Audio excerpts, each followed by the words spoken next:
But go ahead, Len. I apologize.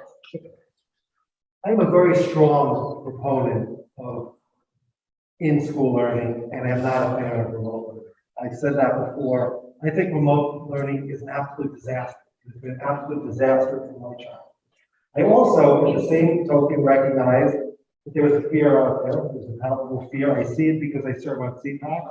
I know that, well, I truly believe in our district, most parents would prefer a strong margin, wide margin in-school learning because they recognize the issues I'm talking about. I do recognize that there are people certainly in this district and perhaps even in other districts, a majority of parents in certain areas that do not want to go back to school. They're afraid, they're scared. I serve with people who represent those people on CPAC. I'm well aware of it. And I have no doubt that the Delta variant is far more contagious than the original variant, the Alpha variant, whatever it was that was prevalent in this country. I also have no doubt that 100,000 cases of 100,000, as we say here, New York City has had 100,000 cases of children ages 0 to 17. I'm not going to dispute that.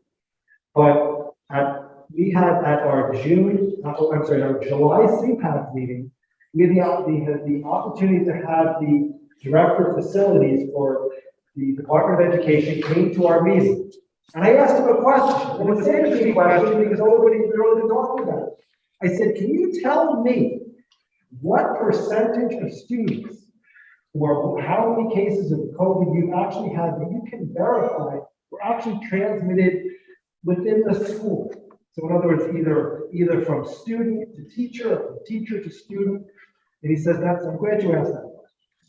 And he said, I only have the data from last year. And I recognize that last year, in many cases, we were remote for a good portion of the year. And in my son's school, it was only live from February on to June.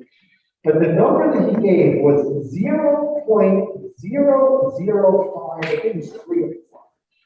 So I'm not really good at math, but I understand that to be a really small percentage.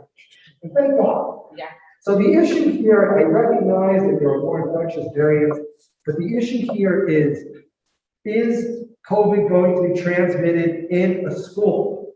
And balancing that against the benefits of remote learning, the dangers of receiving COVID being transmitted in a school.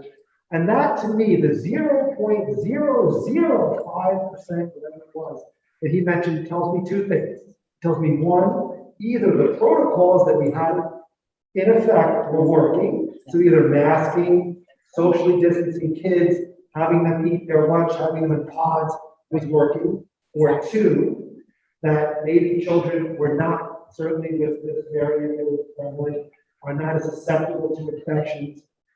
3, are maybe asymptomatic and don't even realize that they have infections, or their immune systems again are better at it, or maybe a combination of all of this.